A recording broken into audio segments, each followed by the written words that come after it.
कोई लंबी चौड़ी बात नहीं है।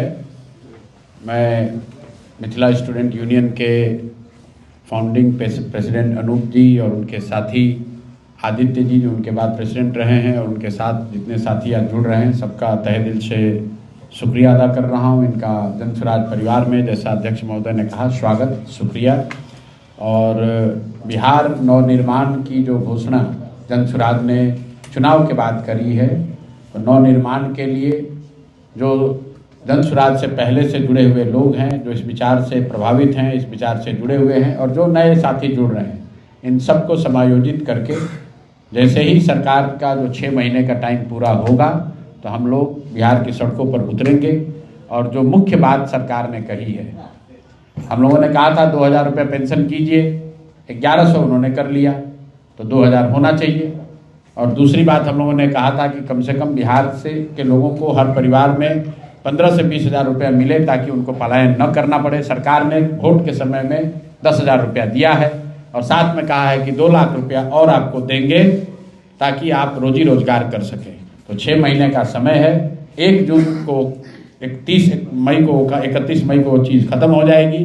तो 1 जून से जन स्वराज जो बाकी सारे मुद्दे हैं उसके लिए तो हम लोग हैं ही, लेकिन जो मुख्य उद्देश्य है उससे हम लोग पीछे हटने वाले नहीं हैं। आपने कहा है कि हर परिवार को 2 लाख रुपए देंगे जो रोजी रोजगार करना चाहता है।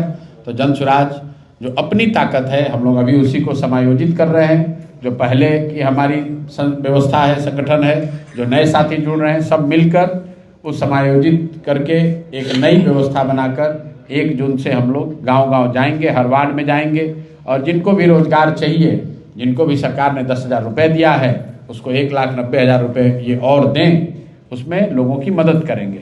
लोकतंत्र में लोग जब वोट देते हैं तो वो तय करते हैं सबकी भूमिका। उन्होंने एनडीए की, नीतीश कुमार जी की भूमिका तय की है सत्ता में रहने की, राजद वालों की, इंडिया गठबंधन वालों की भूमिका तय हुई है विपक्ष में रहने की, और जन स्वराज की भूमिका तय हुई है सड़क में पर रहने की, गाँव में रहने की, समाज के बीच में रहने की। तो हम लोग समाज के बीच में हैं। अभी आपने देखा यहाँ जो नीट की छात्रा के साथ जो जघन्य अपराध हुआ है, तो उसमें न सत्ता के लोग खड़े हुए, न विपक्ष के लोग खड़े हुए, तो समाज और सड़क पर जन स्वराज के लोग खड़े हुए। पहली बार मनीष भाई जाकर उस मुद्दे को इन्होंने उठाया, फिर हमने भी जाकर अपनी ओर से कोशिश की, और ये जन स्वराज के संघर्ष का या हम लोग की आवाज़ का परिणाम है कि आपको बता दें कि जो 2 पदाधिकारी थे, जिस दिन मैं वहाँ गया उसी दिन SIT सरकार ने बना दिया और हम लोग इंतजार कर रहे हैं कि SIT का रिपोर्ट आए तो उस पर आगे निर्णय लिया जाएगा। दूसरी बात, हम लोगों ने SSP से मुलाकात करके कहा था कि SIT गठन हो जाए वो अलग बात है, लेकिन जो इन्वेस्टिगेशन में गलती की गई है उसके लिए जो दोषी अधिकारी हैं उन पर कार्रवाई की जाए। तो मुझे सूचना दी गई है कि यहाँ पर 2 संबंधित पदाधिकारियों को निलंबित कर दिया गया है। और तीसरी बात, कल ही हम लोग के दल के सबसे सीनियर साथियों में एक YV गिरी जी ने घोषित किया है कि उस पीड़ित परिवार को जितनी भी लीगल मदद होगी वो हम लोग फ्री में मदद करेंगे। YV गिरी स्वयं उनका केस लड़ेंगे। सरकार पर जो दबाव है वो हम लोग बना कर रखेंगे। हर हालत में उस बच्ची के साथ न्याय होना चाहिए, उसके लिए खड़े हैं। और इस तरह के जितने भी मुद्दे आएंगे उस पर जन स्वराज के लोग, जन स्वराज अपनी ताकत से, जो भी हम लोग की ताकत है उसके साथ हम लोग लगे रहेंगे।